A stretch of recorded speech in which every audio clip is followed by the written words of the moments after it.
कई दिनों से वो मुझे मैसेज में लिख रही थी। जनाबे अली हजूरे वाला, बस 1 मिनट मेरी बात सुन लें। 1 मिनट से अगर तजावुज करूं तो बेशक ना कल सुनना। मैं ज़ेरे लब मुस्कुरा के लिखता, बहुत बिजी हूँ, अभी नई नज्म लिख रहा हूँ। वो अगले मैसेज में फिर यही लिखती, सिसकती रोती बिलकती नज्मों के उम्दा शायर, अब अपनी नज्में तराशो, लेकिन कभी तो मेरी तरफ भी देखो, कभी तो मुझसे भी बात कर लो। बस 1 मिनट मेरी बात सुन लो। मैं हंस के लिखता, फजूल लड़की, बहुत बिजी हूँ, बस 1 मिनट ही तो नहीं है ना। फिर वो कई दिनों तक खामोश रहती। एक दिन मैंने उसकी हालत पे रहम खाकर जवाब लिखा, चलो आज बस 1 मिनट है तुम्हारे पास, और इसे 1 मिनट से ज्यादा बिल्कुल नहीं सुनूंगा। उसने ओके लिखा और एकदम से कॉल कर दी। मैं कॉल पिक करके चुपचाप खड़ा था। वो गहरा लंबा सा सांस लेकर उदास लहजे में बोली, सर जी, मैं जानती हूँ कि 1 मिनट है, और 1 मिनट में मैं अपने अंदर की सारी बातें किसी सूरत ना कह सकूंगी। सुलगती हिजरत ज़दा रुतों को उदास नज़्मों में लिखने वाले अजीम शायर, खुदा की धरती पे रहने वाले उदास लोगों का दुख समझना। अभी तो आधा मिनट पड़ा था, मगर वो लाइन से हट चुकी थी। वो 1 मिनट की जो कॉल थी ना, वो महज 30 सेकंड में कट चुकी थी। मैं कितने बरसों से अगला आधा मिनट गुजरने का मुंतजर हूँ। वो नर्म लेकिन उदास लहजे में बात करती उदास लड़की मेरी समात के खुले दर से यूं ही अब तक लगी हुई है, हटी नहीं है, बहुत से सालों से चल रही है। वो कॉल अब तक कटी नहीं है। आज पूरे 4 माह के बाद आपका नंबर ऑन हुआ। खुदा करे सब खैर रही हो। तो उदास नज़्मों के अजीम शायर को हम जैसे इतना लोगों से बात करने का वक्त मिल ही गया। वक्त को छोड़िए, मैं तो आज तक उस आधे मिनट के गुजरने का मुंतजर हूँ जो आप मुकम्मल किए बिना ही चली गई थी। ओह, तो शायर साहब अब तक उस 1 मिनट की कॉल के सैर में मुब्तला हैं।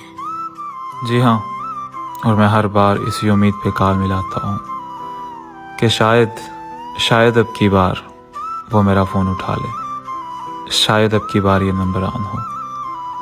लेकिन हमेशा यही जवाब मिला कि आपका मतलूबा शख्स फ़िलहाल मुयस्सर नहीं।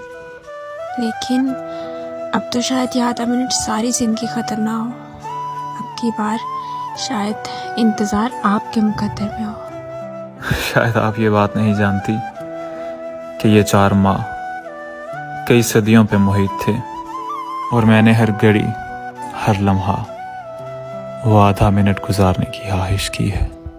और ये बेखुदी इस हद तक पहुंच चुकी है कि अब तो लोग भी मुझे दीवाना कहते हैं। जाने दीजिए हजूर, आप जैसे बड़े लोग हम जैसों को रेत की तरह हाथों से गिरा देते हैं। लेकिन वही रेत जब आंखों में चली जाए तो उसका एक जरा भी आंखों का खुलना मुहाल कर देता है, और आंखों में सुर्खी भर देता है।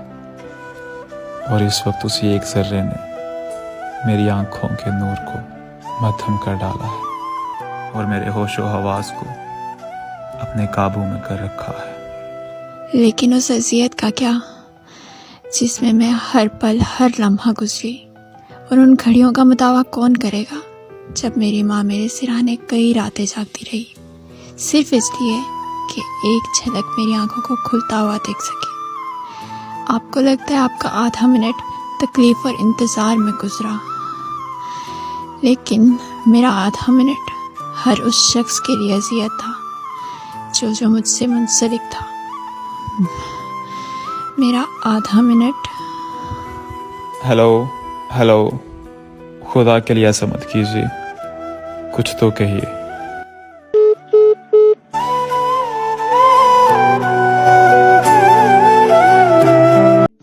नर्स, बेड नंबर 7 की पेशेंट जिसका नाम ले रही हैं, पता करें वो कौन है।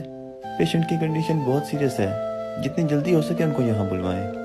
कल भी जब मैंने इनको नींद का इंजेक्शन दिया तो वो बार बार यही दोहरा रही थी कि उदास नज़्मों के अजीम शायर, बस 1 मिनट मेरी बात सुन ले। नर्स, जल्द अज जल्द इन साहिब को सूरत हाल से आगाह कीजिए। हेलो, आप उदास नस्मों के अजीम शायर बात कर रहे हैं। खुदा करे मुझे इस तरह से मुखातिब करने वाला शख्स सलामत हो। कुछ दिनों से हमारे पास एक पेशेंट बहुत सीरियस कंडीशन में है। वो बार बार आपका नाम दोहराए जा रही हैं। जी जी मैं ही हूँ, मेरी बात करवाइए उनसे प्लीज। हेलो। क्या हुआ है आपको? आप अचानक कहाँ गायब हो जाती हैं? ये सब क्या है? मैंने जब से आपको वो 1 मिनट दिया है, आप वो मुकम्मल ही नहीं कर पा रही। आखिर ऐसा क्यों? मेरी उदास नज़्मों के अजीम शायर, आपके उस आधे मिनट का बोझ उठाते उठाते मेरी सांसें भी अब उखड़ चुकी हैं। मेरी जान भी आप पे कुर्बान, लेकिन इस तवील इंतज़ार और दर्दनाक अज़ियत ने मुझे सूली पे चढ़ा रखा है। आखिर क्यों आपने खुद को भी और मुझे भी इस मुश्किल इम्तिहान में डाल रखा है? मैं आपसे उस आधे मिनट में अपने अंदर की वो सारी बातें कहना चाहती थी, लेकिन मैं जानती थी कि मेरे अंदर की सारी बातें मेरी ज़बान तक आते आते 1 मिनट से तजावुज़ कर जाएंगी। लेकिन हर बार आपकी ये बात सुनकर मैं चुप रहती थी कि अभी बिजी हूँ, अभी नई नज़्म हो रही है। मैं जानता हूँ मैं मशगूल था अशार में, नज़्मों की तराश में, लेकिन जब मुतवज्जे हुआ आपकी तरफ तो अब ऐसे लगता है जैसे कुछ छूट रहा है मेरे हाथ से। अब तो सुरखती हिजरत ज़दारतों को उदास नज़्मों में लिखने वाले अजीम शायर थे ना, फिर आप मेरी तकलीफ क्यों नहीं समझ पाए? मैं आपको बताने आई थी कि मेरे पास चंद आखिरी सांसें हैं। मुझे इन सांसों की मोहलत ख़त्म होने तक अपनी गुर्बत में रहने दें। लेकिन आपकी लापरवाही ने मेरी बची हुई सांसों में भी कमी कर दी। मैंने आपसे कहा था कि अब की बार इंतज़ार आपके मुकद्दर में होगा। इस बेहिस इंतज़ार ने मेरी हस्ती को रोंद डाला है। मैं एक मुद्दत से ना कुछ लिख पाया हूँ, ना एक लम्हा चैन से गुजार पाया हूँ। खुदारा इस तवील हिजर को अब ख़त्म कीजिए, दिल बड़ा कीजिए और हम दोनों की इस अज़ियत से आज़ाद कीजिए। आइए मेरे साथ चलिए, एक खुशियों भरी जिंदगी हमारा इंतज़ार कर रही है। हमारा नहीं, सिर्फ आपका। आपकी हैसियत ख़त्म हुई, मैंने आपको माफ़ किया। ऐ उदास लड़की, एक उम्र गुजार दी हमने तेरा हिजर सहते सहते। अब तो इंतज़ार सिर्फ यही है कि कब टूटेगी ये सांसों की डोर और एहतमाम होगा इस जुदाई का।